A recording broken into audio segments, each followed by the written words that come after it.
Dwight Gooden emerged on the major league scene as a teenager and immediately became one of the best in the game, winning Rookie of the Year in his first year, putting up one of the best seasons of all time in his second year, and helping the Mets win the World Series in his third. So let's look at his historic first 3 seasons and the aftermath of it all. Totally sports-esque. Major League. For Dwight Gooden, baseball was something that was a great passion and an escape amidst turmoil in childhood, and something that created a bond between him and his father as they would spend hours watching, talking, and practicing the game. And it paid off as by age 9, he helped a team of 10 to 14-year-olds qualify for the Little League World Series, but he could not play in it because he was too young. And Gooden would continue to excel in the years to come with his electric fastball and curveball that he learned at age 7. He was a star at Hillsborough High School in Tampa Bay and was being scouted by a number of major league teams, including the Mets, Reds, and the Cubs, while he also received numerous scholarship offers from colleges. But that would not matter after he was drafted 5th overall in the 1982 draft by the New York Mets, where he would sign a deal worth $40,000 along with an $85,000 signing bonus. He would start out in Kingsport in the rookie-level Appalachian League and was moved up to Class A after just 2 starts, where he struck out 18 in 13 innings. In Little Falls Class A, he would start 11 games, throwing 4 complete games with a 2.75 ERA and 84 strikeouts in 78.2 innings. And going into 1983, he would be moved up to High A Lynchburg, and Gooden had some troubles at the start, as he found out, as many young pitchers do, that he couldn't get by on just his fastball. Gooden said that it was Coach John Cumberland who helped him get back on track by teaching him to throw inside on hitters to set them up. And it worked, as at Lynchburg in 1983, Gooden would start 27 games, throwing 10 complete games with 6 of those shutouts, while compiling a 2.5 ERA and striking out exactly 300 and 191 innings for 14.1 K per 9. And it was here where Gooden also started to frequently drink. And when he missed the bus one morning after partying, there were concerns. Despite this, Gooden had a bright future. He was moved up to AAA for the playoffs, where he would pitch the decisive game of the finals that they won, and he would finish things off by pitching a complete game to help Tidewater win the AAA World Series.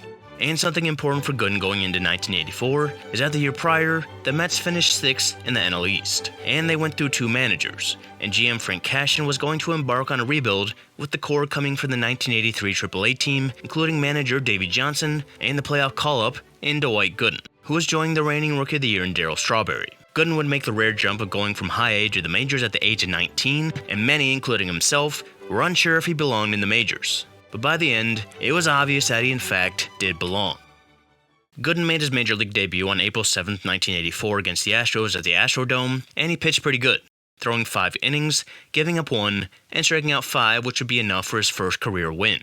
But his next start didn't go as well. He went up against the eventual NL East champions in the Cubs at Wrigley Field, and he would give up 7 hits and 6 earned runs over 3 1/3 to give him his first career loss and raise his ERA to 8. And after this, he would tell his father that he felt he didn't belong in the majors. But luckily for him in the Mets, he would prove himself wrong. Gooden would have ups and downs through May, but he became who he was through June. In the first half, he would start 17 games, putting up a 2.84 ERA with 133 strikeouts and 111 innings. And those strikeouts were electrifying for Mets fans. His 98-mile-per-hour fastball made him one of the hardest throwers in the game, and to go along with that, he had a sweeping curve he honed since he was 7 years old. And that curve would be nicknamed Lord Charles, in contrast to the Uncle Charlie nickname for most curves. And aside the nickname for his curve, he was also given one of the most famous nicknames in sports with Dr. K, which would later be shortened to Doc, a nickname that became so normalized, many still assume it's his actual name, such as Magic Johnson or Babe Ruth. And he would reach outside of the Mets fan base in July, when he was selected to play in the All-Star Game. And at the age of 19 and 8 months, he was the youngest All-Star of all time, and he would prove why he belonged. He came in the 5th inning after Fernando Valenzuela, who struck out the side in the 4th, and did so against 3 Hall of Famers, and Dave Winfield, Reggie Jackson, and George Brett. And in the 5th, Gooden would also strike out the side, striking out Lance Parrish, Chet Lemon, and Alvin Davis. Not 3 Hall of Famers, but striking out 3 All-Stars in a row is always impressive. And it was historic, as Valenzuela and Gooden combined to set an All-Star record with 6 consecutive strikeouts, on the 50th anniversary of Carl Hubbell striking out 5 in a row.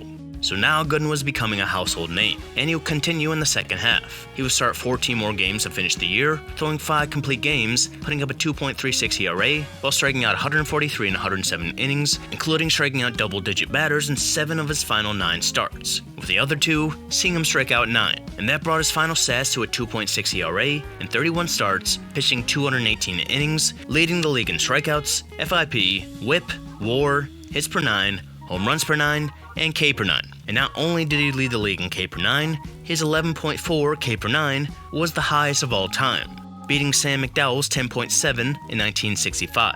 And with this, he easily won Rookie of the Year, giving the Mets their second straight Rookie of the Year after Darryl Strawberry won in 1983. And was that historic season enough for the Cy Young as well? Well, no, as that went to Rick Sutcliffe, who had a really good year, but Gooden beats him in just about every category, including ERA, while throwing 68 more innings. But you have to remember how important pitching record and even team record was for voters in this time, and a 16-1 record will just about do it, although it really should have gone to the 19-year-old.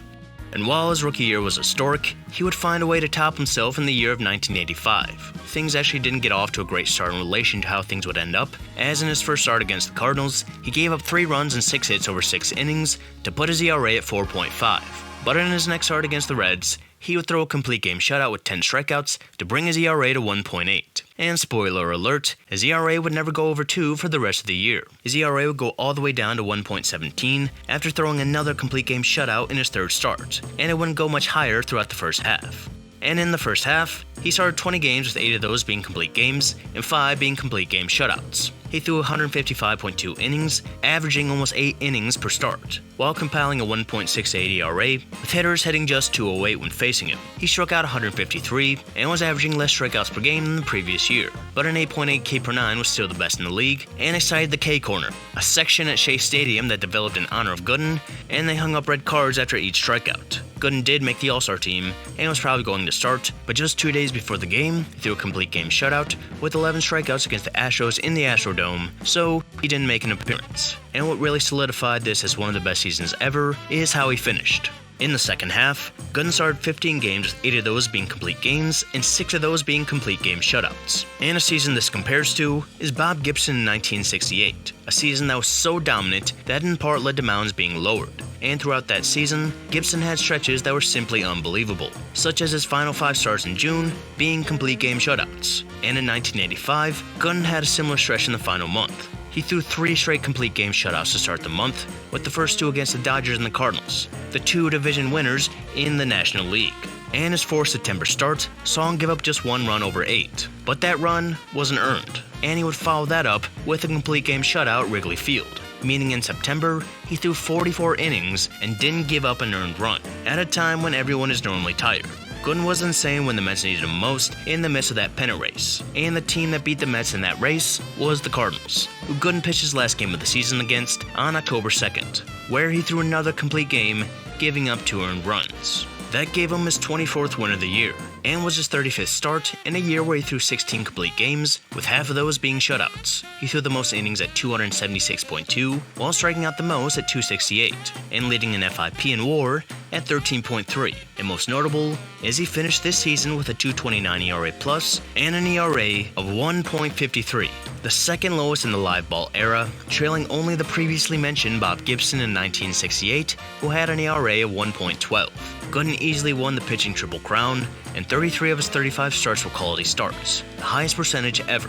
One of those non-quality starts came in a rain-delayed game where he pitched just 2.1 innings, and one I recently made a video about. And while he didn't get the Cy Young the previous year, he unanimously did in 1985. Unfortunate for John Tudor, who would have got the Cy Young any other year. And in MVP voting, he finished 4th, something that is kind of crazy looking back at it. Willie McGee had a great year, hitting .353 with 216 hits, but Gooden pitched the greatest season of the modern era at the age of 20. McGee and the Cardinals ended up winning the division race, but you have to figure that without Gooden, the Mets wouldn't even have put up a fight, in a year where they won 98 games. And when you consider that a reliever won an MVP the previous year, it doesn't really make sense why Gooden wasn't good enough for MVP, let alone for just one first-place vote.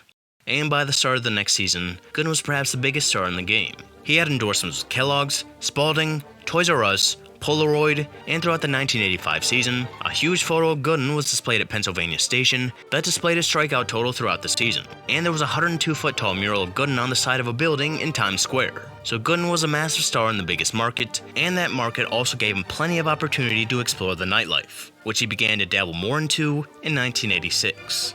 In 1986 would start with a continuation of what he did in 1985.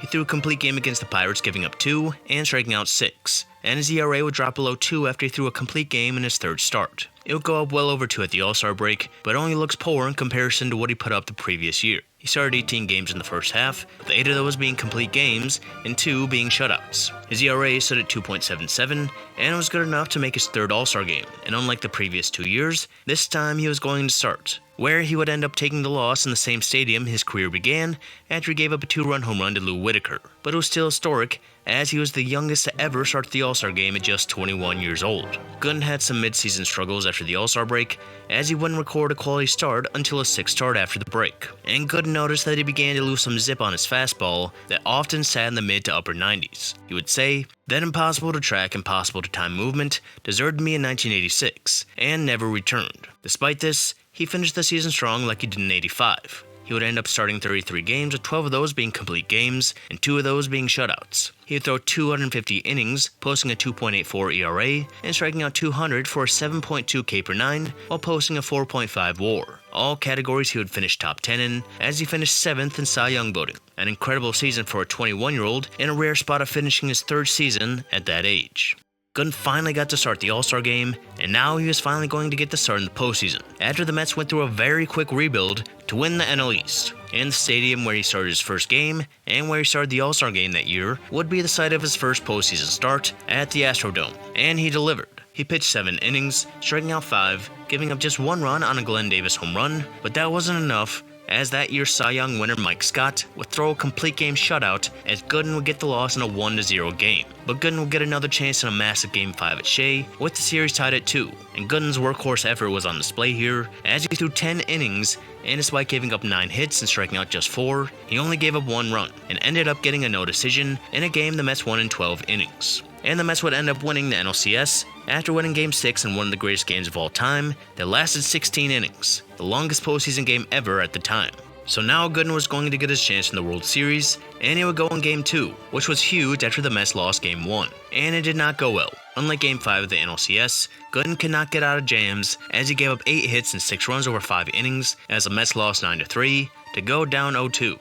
But the Mets would win the next 2, and Gooden was on the mound again with the series tied 2-2. And also, unlike Game 5 of the NLCS, Gooden did not have it again. He gave up 9 hits and 4 runs over 4 innings, as the Mets would lose 4-2 to go down 3-2, as things went back to Shea.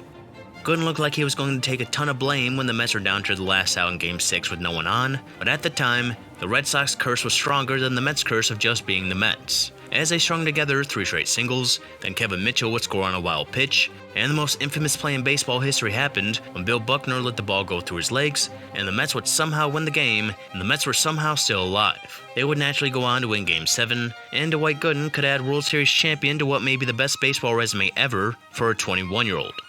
And after the game, Gooden first called his dad, and his next call was to his drug dealer. His plan was to stop by, then meet the team to celebrate at a bar, but he never made it to the bar. And he went back home the next morning, continuing to use. He went to sleep, and the next thing he knew, he turned on the TV and saw the Mets parade underway without him in attendance.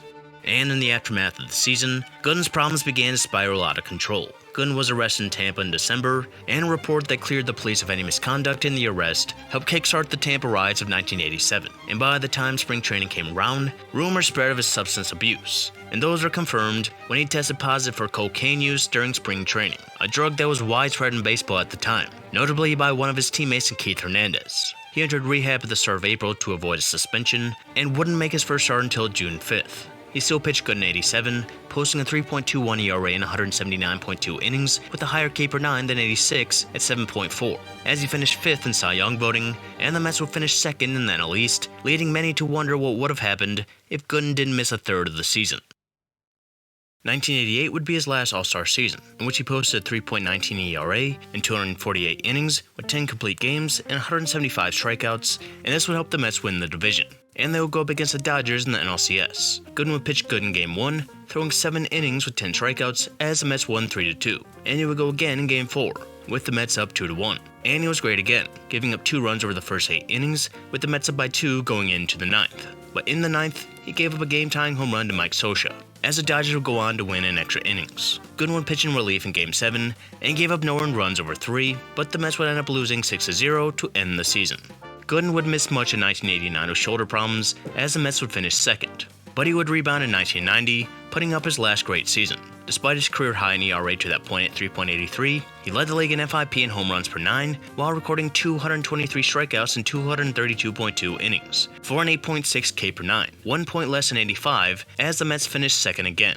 And by next year, the Mets started to rebuild as the mid-80s Mets, who looked poised to be a dynasty, would end up making the playoffs just twice and winning just that World Series. And Gooden would decline after 1990. He didn't have anywhere close to the stuff he used to have, which some owe to his substance abuse, and others point at the insane usage he had early in his career when he was so young. He threw 1,291 innings from 84 to 89, with 744 of those coming before he turned 22. Gooden remained clean for 7 years after being suspended, thanks in main part to regular testing, though he still drank heavily. But things changed in 94. To see how far he declined, he gave up 3 home runs to Tuffy Rhodes on opening day, and ended up kicking a bat rack and broke his toe. And during his time on the DL, Gooden began using cocaine again. This time he ended up being suspended and entered rehab. But 2 days after release, he was using again as the player's strike was underway. Gooden would continue his use while at home, and ultimately failed another drug test, resulting in him being suspended for all the shortened 1995 season. Despite the setbacks, Gooden would work through his issues, entering Narcotics Anonymous, and would come back in 1996, where he would throw a no-hitter against the Mariners in Yankee Stadium in May. He would pitch 4 more seasons for the Yankees, Cleveland, 1 game for the Astros, 8 for the Devil Rays, before ending his career with the Yankees, where he would win his 3rd World Series in New York against his former team. He didn't appear on the postseason roster for the Yankees in '96, but he still started 29 games for them, which was good enough for a ring. He obviously wasn't great at the end, but still effective considering his age and everything he went through, even starting postseason games in 1997 and '98. Gooden still had a good career, but is ultimately one of the biggest ifs in baseball history. After 1985, there were serious talks of Gooden's Hall of Fame candidacy, as it looked like he was on his way to possibly being the greatest pitcher of all time. But Gooden's unfortunate story mirrors that of the 1986 Mets, riding incredibly high, only for it to suddenly get cut short in a matter of years, as multiple members of the team faced personal problems similar to Gooden. The ups and downs didn't end for Gooden after his career, but as he said when he got his number retired earlier this year, he's glad he made it through it all, as the Doc Gooden seen in the mid-80s, before he could legally drink, was maybe the greatest pitcher anyone has ever seen. And you can watch my video about the drug trials that came about from the problem that went past just the Mets clubhouse in the 80s.